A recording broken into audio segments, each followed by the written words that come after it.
Boa noite, turma, segundo ano A e B. Como prometido, estou aqui, né, com mais uma aula, uma videoaula, na verdade, dessa vez agora com correções e explicações sobre os conteúdos que a gente viu até o momento, desde o início dessas aulas remotas, não é isso?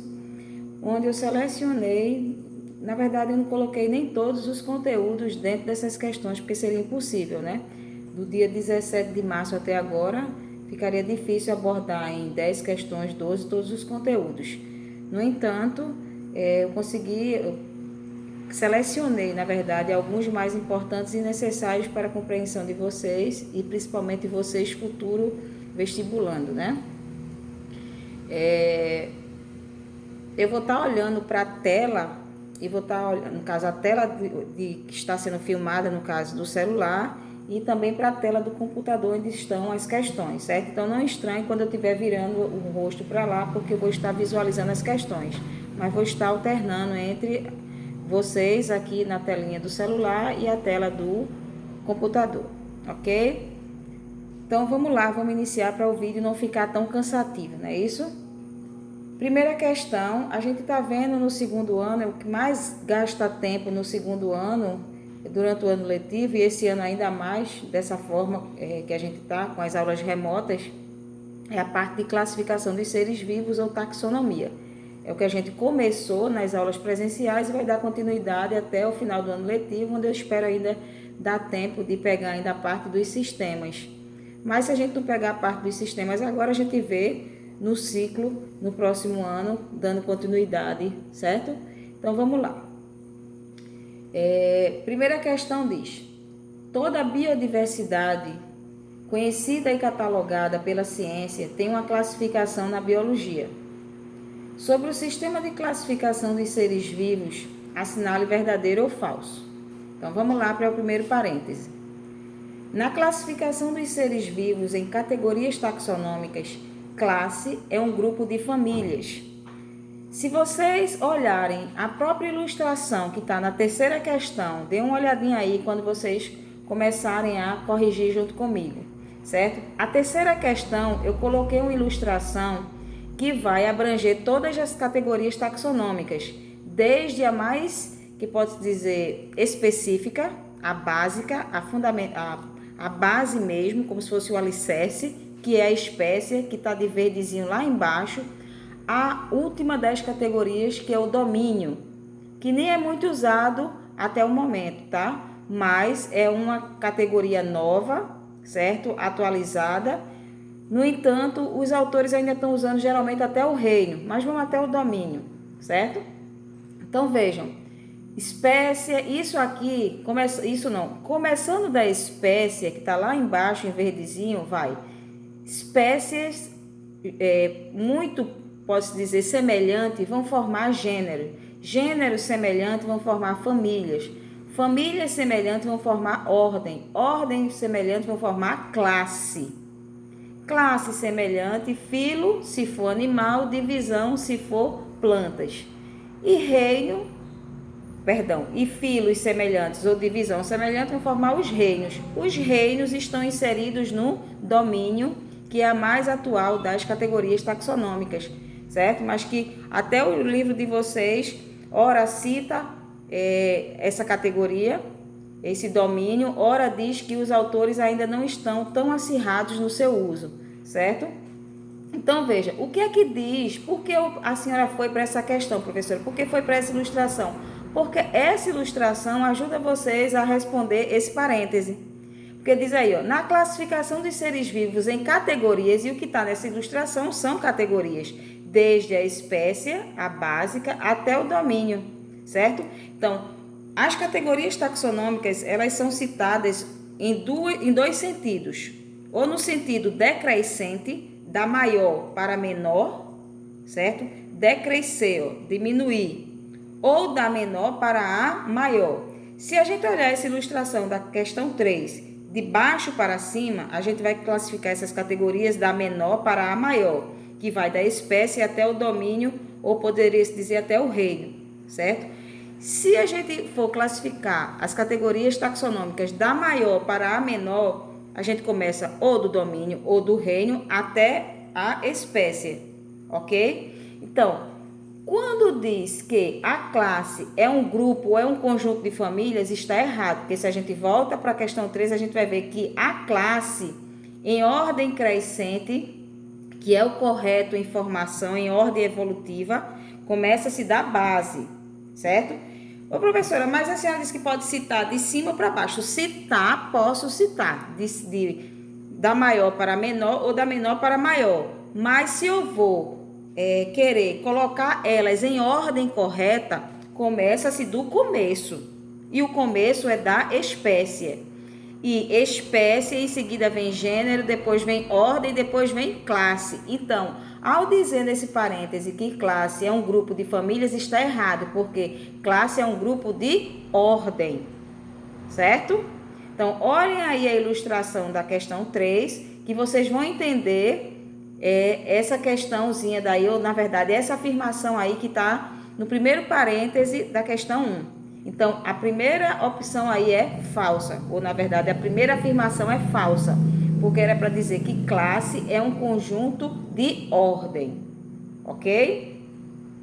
Qualquer dúvida, gente, podem recorrer ao meu privado, que assim que eu puder visualizar, eu dou um retorno para vocês para tentar esclarecer, ok? Segundo parêntese, tem a afirmativa. A nomenclatura de Linneu é chamada binomial por determinar que o nome científico de uma espécie de ser vivo seja composto por duas palavras. Essa afirmação, esse conhecimento, a gente ainda chegou a pegar nas aulas iniciais de taxonomia ou classificação de seres vivos. Nas nossas aulas presenciais iniciais, a gente ainda viu isso, a gente ainda conseguiu pegar essa informação. Mas como a gente está na revisão, é importante rever isso, porque essa nomenclatura de Linneu é muito falada nas questões de vestibular. E uma das regras de nomenclatura fala justamente isso, que o nome científico das espécies de seres vivos, ou da nomenclatura de Linneu, é chamada de binomial. Bi vem de dois, nomial vem de nomes, porque o nome científico dos seres vivos é formado por duas palavras ou dois nomes. Tá correta essa afirmação? Sim. Certo? Terceiro parêntese, então, falso, verdadeiro. Terceiro parêntese agora. Os seres vivos são classificados em 5 grandes reinos. Até aí tá correto. Agora vamos ver quais são esses reinos. Vírus, monera, protista, animal e vegetal. Errado. Por que errado? Vírus não forma reino. A gente faz o estudo dos vírus à parte, certo? Os vírus até o momento não está enquadrado em nenhum dos reinos biológicos, nem no monera, nem no protista, nem no fungo, nem no planta, nem animalia. Os vírus são considerados pela maioria dos cientistas como seres vivos, mas são estudados à parte. Por quê? Porque são seres acelulares. E todos os outros seres vivos que estão nos outros reinos são seres celulares. Ok? Então, está errada essa afirmação, porque coloca aí o vírus como sendo um reino. Não existe reino dos vírus, ok? Então, falsa essa afirmação. Próximo parêntese. O reino protista é representado por organismos unicelulares e procariontes. O reino protista, representado por organismos unicelulares, sim, mas procariontes não. Eu já cansei de falar isso para vocês desde o ano passado, mas volto a dizer. Quando é que um ser vivo ele é procarionte ou procariótico? Quando não tem núcleo. E quando não tem núcleo? Quando não tem a membrana nuclear ou carioteca. E o caso dos protozoários e algas tem núcleo sim. Então, essa afirmativa está errada, ou essa afirmação está errada, porque o reino protista, onde estão presentes os protozoários e as algas, contém em suas células núcleo sim, certo? Então, essa afirmação está falsa. São unicelulares? São, mas não são procariontes. E também tem até algas, até em parte está errado em dizer que são unicelulares, porque tem algas que são pluricelulares, certo? Então, afirmação errada, falsa. Então, já está falso, verdadeiro, falso, falso, e vamos ver a última agora. O reino Animalia compreende os organismos pluricelulares, correto. Eucariontes também, e heterótrofos ou heterotróficos também. Esse reino abrange todos os animais, desde os poríferos até os mamíferos. Afirmação correta, totalmente correta. Então, é verdadeira essa afirmativa aí. Então, vamos ver pela ordem aí. Ficou falso, verdadeiro, falso, falso, verdadeiro. Então, vocês vão marcar a letra D de dado. Quem marcou a letra D de dado, beleza, correto, acertou. Quem não marcou, espero que tenha entendido as explicações de correção. Como eu já disse, se não entendeu, recorre ao meu privado que eu vou tentar esclarecer. Segunda questão. Mostra uma ilustração aí e mostrando os reinos biológicos. Monera, protista, fungi, plante e animalia, certo? Aí diz aí, de acordo com a ilustração abaixo, cite os reinos biológicos em ordem crescente de evolução. Como assim ordem crescente de evolução? Desde os seres vivos que estão nos reinos, que pode dizer, desde os seres vivos mais simples aos seres vivos mais evoluídos. Se a gente tem os seres vivos mais simples aos seres vivos mais evoluídos, a gente sabe onde eles estão localizados, em quais reinos, então eu posso colocar dos reinos onde estão os seres vivos menos evoluídos até o reino que forma os seres vivos mais evoluídos. Então, pela ordem evolutiva, qual seria o primeiro reino? O reino mais simples, reino Monera.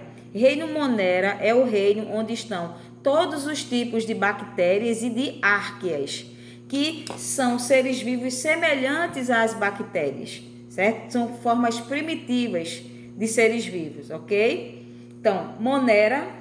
Em seguida viria o quê? Protista, ou protoctista, que contém quem nesse reino? Protozoários e algas. Não tem nenhuma semelhança, não é nem questão de semelhança, não tem nenhum parentesco evolutivo. Mas por questão de comodidade, coloca-se essas formas de seres vivos, ou seja, protozoários e algas dentro desse reino.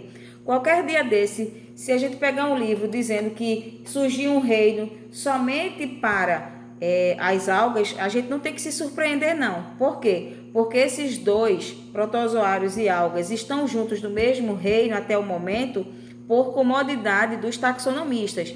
Mas como esse ramo da biologia é um ramo que pode mudar a qualquer hora, então a gente não pode se surpreender se surgir um reino somente para as algas, certo?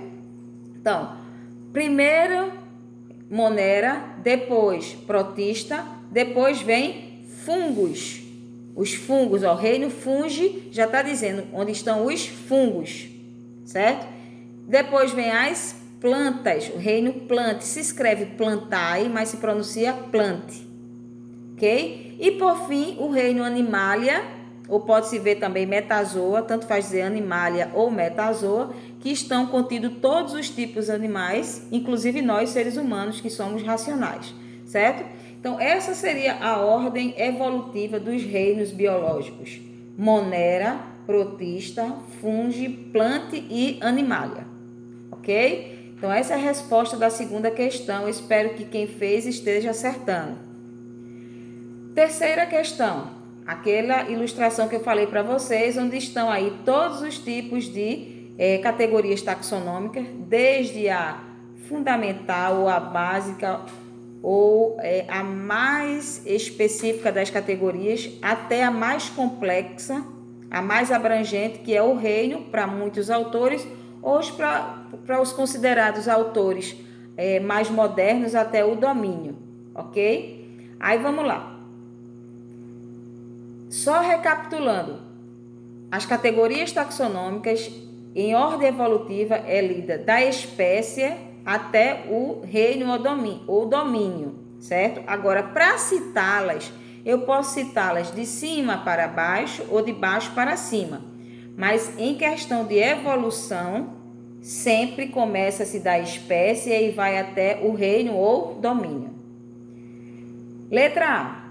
Qual dessas categorias taxonômicas é formada por um grupo de indivíduos muito semelhantes, capazes de cruzar entre si, gerando descendentes férteis. Espécie. A espécie é a categoria básica de todas as categorias taxonômicas. Tem seres vivos bastante semelhantes do ponto de vista morfológico, ou seja, na sua forma, fisiológico, ou seja, como funciona por dentro, e comportamentalmente, a ponto de, quando eles se cruzarem, ou se eles se cruzarem, ou cruzarem entre si, dão origem a descendentes férteis.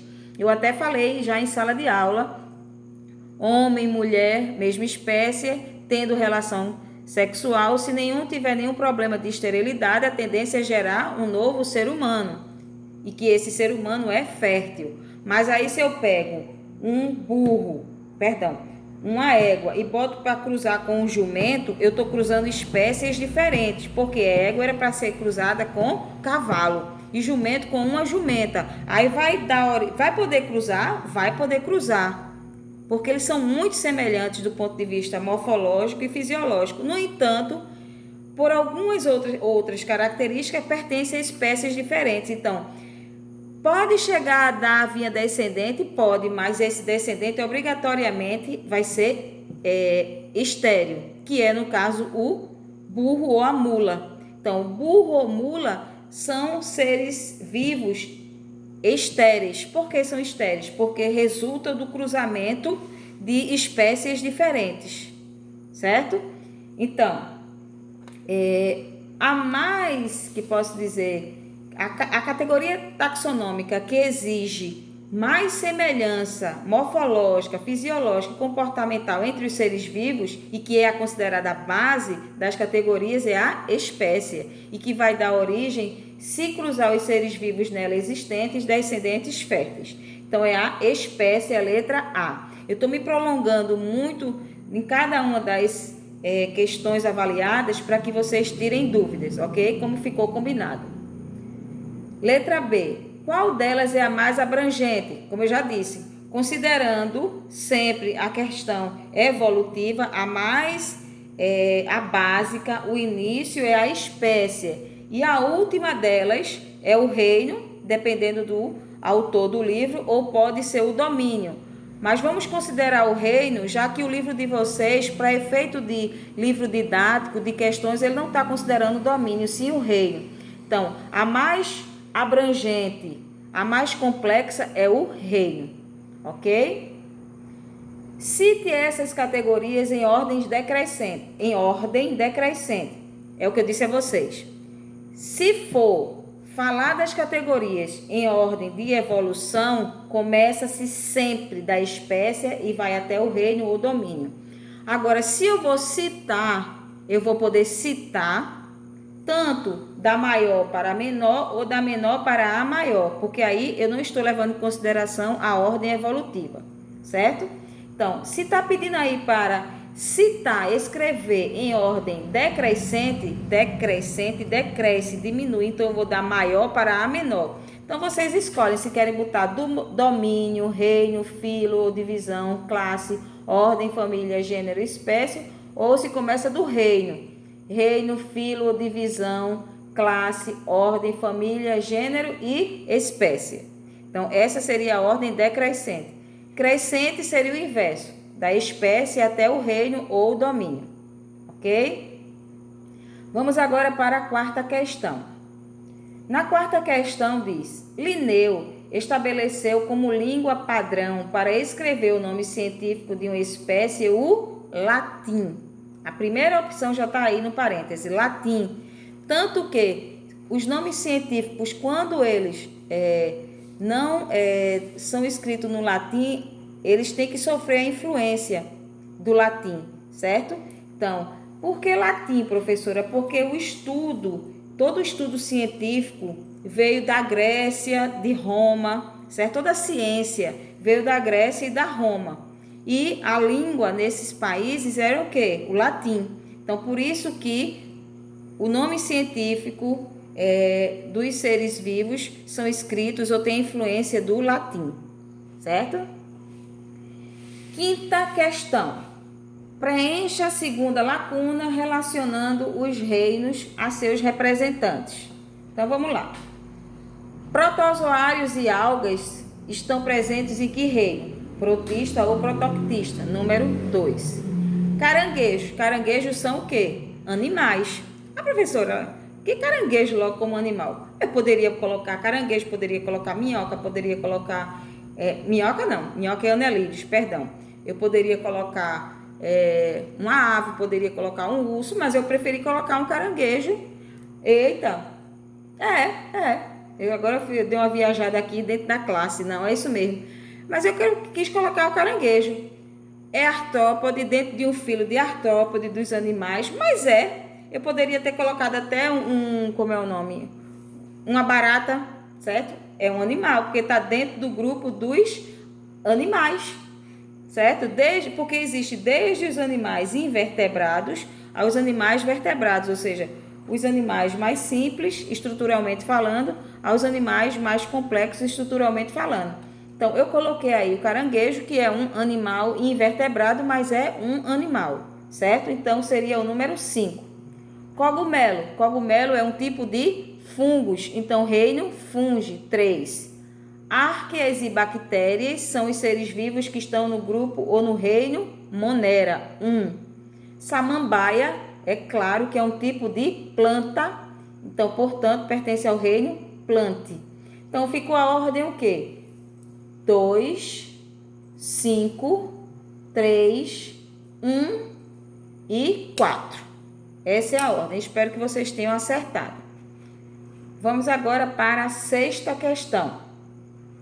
A 6ª questão diz: o reino Monera é composto dos seres mais abundantes do planeta, também conhecidos como micro-organismos, pois são todos unicelulares e microscópicos. Apresentam também a ausência da carioteca, sendo, portanto, classificados como procarióticos ou procariontes, tanto faz. Os grupos que compõem o reino Monera são, ou posso dizer, os seres vivos que compõem o reino Monera são arqueias e bactérias, que está na letra E de escola, certo? Então, arqueias e bactérias são os seres vivos que estão presentes, todos os tipos de arqueias e todos os tipos de bactérias estão presentes no reino Monera, ok? 7ª questão, a gente tem justamente aí um tipo de bactéria ilustrada, certo? Aí, ó, analisa a ilustração da célula bacteriana. E por que a senhora aqui disse célula bacteriana e a senhora já foi dizendo bactéria? Por quê? As bactérias são seres vivos unicelular, ou seja, formados por uma única célula. A própria célula já é o seu corpo. Então, quando eu vi a ilustração dessa célula bacteriana, eu já fui dizendo que é uma bactéria, certo? Então, analise a ilustração da célula bacteriana abaixo e responda. Aí tem toda a estruturazinha de uma célula bacteriana. Aí diz: as células das bactérias são as únicas que apresentam seu DNA, tanto faz dizer seu DNA, ou seu cromossomo, ou seu material genético disperso no citoplasma, ou seja, solto no citoplasma de sua célula. Por não possuir núcleo, eu já disse hoje aqui.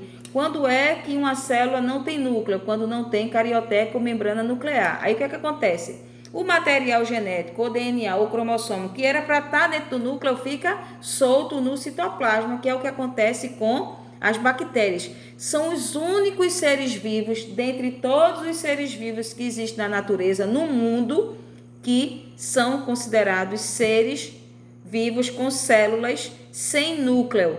E, portanto, é justamente a pergunta que diz aí, quer ver? Por esse motivo, as células bacterianas são as únicas chamadas procarióticas ou procariontes. Pode dizer com toda a convicção do mundo, em qualquer lugar do mundo, que os únicos seres vivos do planeta que possuem células procarióticas ou procariontes são as bactérias e vice-versa. As bactérias ou células bacterianas são os únicos seres vivos procarióticos ou procariontes. Por quê? Porque não tem núcleo. Por não ter núcleo, o seu material genético fica solto no citoplasma. Então, a resposta dessa questão 7 é: como é chamado, ou por esse motivo, as células bacterianas são as únicas chamadas procarióticas ou procariontes. Ok? Então, essa é a resposta: procarióticas ou procariontes. 8ª questão. Aí, a gente sempre vê quando está se falando de bactéria. Assim como a gente viu as viroses, que eu não falei aqui das viroses, eu nem lembro se eu vou colocar ainda viroses, mas a gente viu entre as aulas do estudo que a gente fez a parte dos vírus, nas aulas remotas anteriores, eu falei sobre as viroses, até inclusive sobre o coronavírus também, que é uma virose, né, que está causando essa pandemia. Aqui eu até esqueci de falar sobre o coronavírus, que também é um tipo de doença causada por vírus. É tanta informação que eu disse a vocês logo no início, né? Não foi possível captar todo o conteúdo de março para cá numa só aula de revisão ou numa só bateria de questões, certo? Então vejam só, aqui nessa questão 8 está, de um lado, alguns tipos de bacterioses, ou seja, doenças causadas por bactérias, e ao lado a forma de transmissão, ou seja, como a pessoa adquire essa bacteriose, essa doença causada pela bactéria, certo? Então a gente vai enumerar a primeira coluna de acordo com a segunda, ok? Ou vai enumerar a segunda, para ser mais precisa, de acordo com a primeira. O agente tá aqui o agente causador, aqui não tem esse A não. O agente causador se aloja em nervos sensitivos, causando perda de sensibilidade na pele e, em muitos casos, lesões nesta região em extremidades do corpo. É o caso da hanseníase ou lepra, popularmente chamado, ou antigamente chamado de lepra. A lepra ou hanseníase, a pessoa que tem hanseníase ou tinha chamada lepra, ela perde a sensibilidade na extremidade do corpo, ou seja, na pele, certo? Então, isso aí seria número 2. As pessoas se contaminam, segundo parêntese, viu? Através da inalação ou ingestão de partículas contaminadas pela saliva ou secreção nasal de pessoas infectadas pela bactéria causadora, meningite, número 4. Ok? Próximo parêntese. Causada pela ingestão de uma toxina liberada pelo agente transmissor presente em alimentos industrializados mal processados. Até o nome já está bem sugestivo, né? Toxina botulínica, botulismo. Então, número 1. Próximo. As pessoas se infectam ao entrar em contato com água ou solo contaminado pela urina de animais portadores da bactéria causadora desta doença. A doença que o rato com a sua urina transmite, leptospirose, certo? Isso ocorre muito quando tem as enchentes, né? E a última, causada pela mordedura do carrapato estrela contaminado pela bactéria, só nos restou a febre maculosa, número 3. Então, aí, pelo que eu fui dizendo, vocês vão colocando os números e aí preenche essa segunda coluna, ok? Então, aí não são todos os tipos de bacteriose, tem alguns. Como viroses, a gente viu também, eu até nem coloquei aqui, mas é muita informação para uma bateria só de questões. Vamos para a 9ª questão. Responda. Quais são os seres vivos presentes no reino protista ou protoctista? No reino protista ou protoctista, já falei anteriormente, estão presentes todos os tipos de protozoários e todos os tipos de algas, tanto as unicelulares como as pluricelulares, mas são colocadas num só reino por questão de conveniência, porque por questão de parentesco evolutivo, eles não têm entre si. Então, resposta, protozoários e algas. Letra B. Qual o critério utilizado para classificar os protozoários nos grupos existentes? Vejam só, os protozoários, eles estão classificados de acordo com a forma de locomoção que eles utilizam. Então, o critério é a forma de locomoção que utilizam.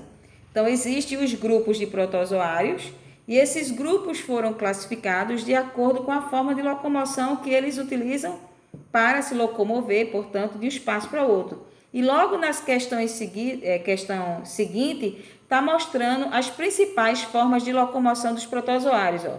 Tem aí, na questão 10, viu? Já estou pulando para 10.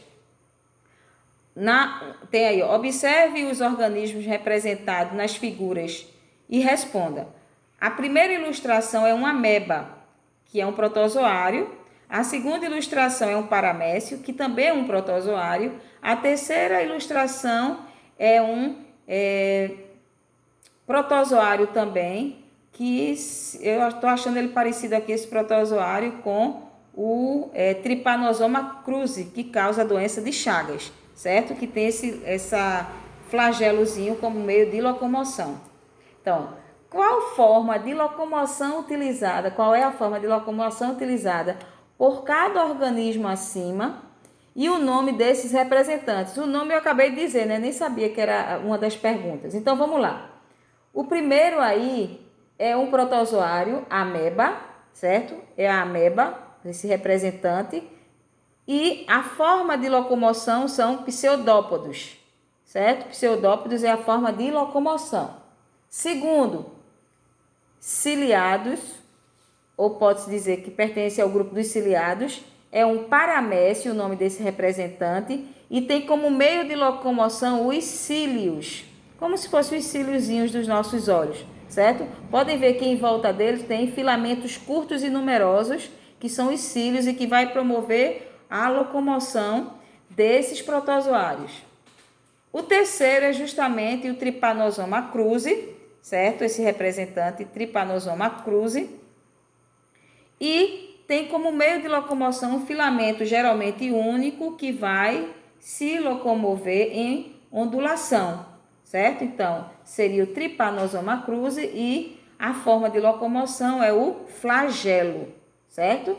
Então, assim, tem-se aí 3 representantes dos protozoários nos seus grupos com as suas formas de locomoção. Recapitulando, primeiro, ameba é o nome desse protozoário, pseudópode, forma de locomoção. Segundo, paramécio é o nome do protozoário, forma de locomoção, cílios. Terceiro, Trypanosoma é o nome desse protozoário, forma de locomoção, flagelo. Ok? 11ª questão.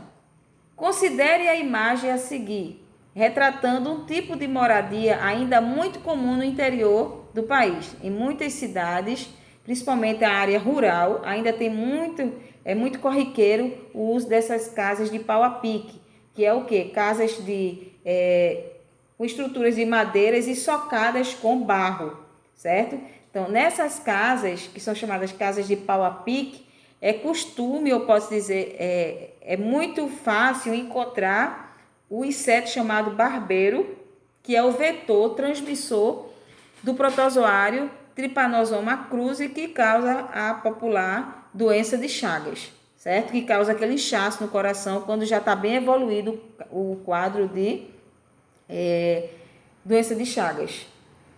Então diz aí, ó, esse tipo de moradia não é recomendado pela Organização Mundial de Saúde